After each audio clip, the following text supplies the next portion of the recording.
আবারও আমাদেরকে রাত থেকে ভাবে দেখা করাই দিল। ভাগ্য বুঝলো, তুমি বুঝলাম। মনে হচ্ছিল তুমি ফ্যামিলির প্রেশারে কিছু একটা করতেছো। আমিও তোমার তালে তাল মিলাইছি, সরে গেছি।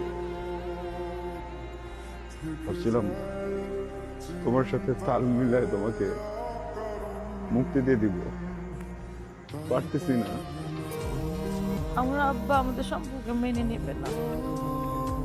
আমি মানাবো, তার পা ধরে বসে থাকবো, তার সামনে প্রত্যেক দিন যাবো, প্রত্যেক দিন তাকে রিকোয়েস্ট করবো। আমি না চাইলে পালা যেতে পারি, বুঝছো?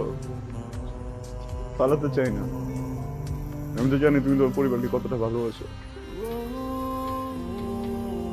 তোমাকে এই কষ্টটাও দিতে চাই না, তোমাকে ছাড়া মরে যাবো।